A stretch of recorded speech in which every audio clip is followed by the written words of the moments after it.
বেআইনি নির্মাণ ভাঙতে এবার মালদায় নামলো বুলডোজার। প্রথমে রামপুরহাট, তারপর বোলপুর আর এবার মালদা। বেআইনি নির্মাণ ভাঙতে পুলিশ প্রশাসনের অভিযান। বুলডোজার দিয়ে বেআইনি নির্মাণ একেবারে গুড়িয়ে দিল প্রশাসন।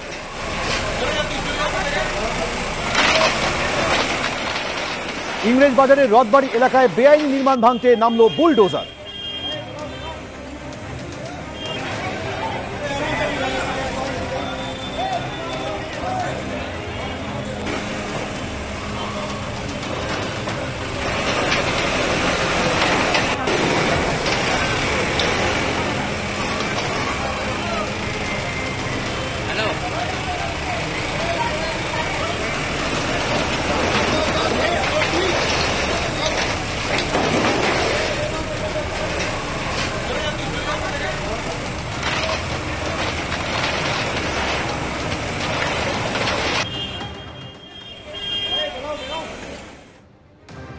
মালদায় যে ছবি আপনারা দেখলেন, বেআইনি নির্মাণ ভাঙতে পুলিশের যে অভিযান, অন্যদিকে এই মুহূর্তে রামপুরহাটের ছবি আপনাদের সামনে রাখবো। মুখ্যমন্ত্রীর কড়া বার্তা এবং সেই কারণেই বুলডোজার নামলো ফুটপাত দখল মুক্ত করতে। কিন্তু সেই ঘটনাকে কেন্দ্র করে রীতিমতো উত্তেজনা ছড়ালো।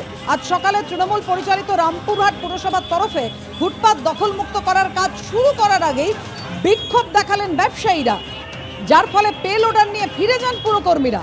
রামপুরহাটে পথ অবরোধ তারপর শুরু করে দেন ব্যবসায়ীরা। পুলিশের গাড়িও আটকে দেওয়া হয়।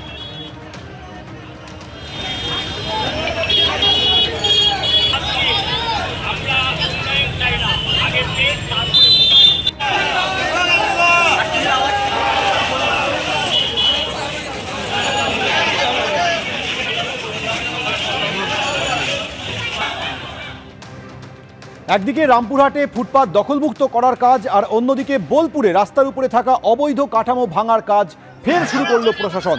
গতকাল যে কাজ করতে গিয়ে বাধা পেয়েছিল প্রশাসন, আজ পূর্ণ শক্তি নিয়ে প্রশাসন আসে এবং সেই কাজ পুনরায় শুরু হয়। গতকাল এদিকে ব্যাপক উত্তেজনা ছড়ায় এলাকায়। বুলডোজারের উপরে উঠে বিক্ষোভ দেখান ব্যবসায়ীদের একাংশ। পরিস্থিতি সামাল দিতে ঘটনাস্থলে যান বোলপুর থানার পুলিশ আধিকারিক এবং পুরসভার চেয়ারম্যান। ব্যবসায়ীদের বিক্ষোভের মুখে গতকাল ভাঙার কাজ বন্ধ রেখে ফিরে যান পুরকর্মীরা, কিন্তু আজ নতুন করে সেই কাজ ফের শুরু হয়।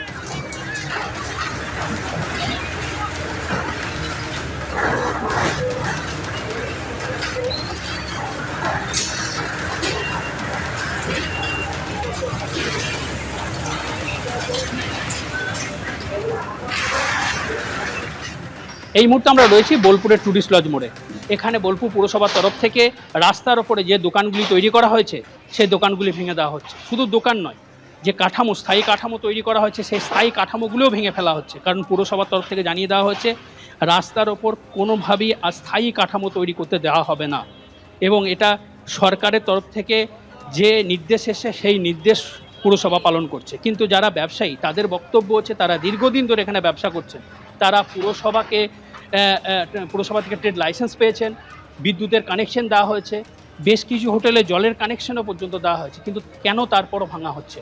তারা এই নিয়ে প্রশ্ন তুলেছেন। তারা জানিয়েছেন কিছু দোকান ভাঙা হচ্ছে, কিছু দোকান ভাঙা হচ্ছে না, এবং বেছে বেছে দোকান ভাঙা হচ্ছে। এই অভিযোগ তারা পুরসভার বিরুদ্ধে করেছেন, এবং তাদের বক্তব্য হচ্ছে যে রাজ্য সরকারের উচিত তাদের পুনর্বাসন দেওয়া।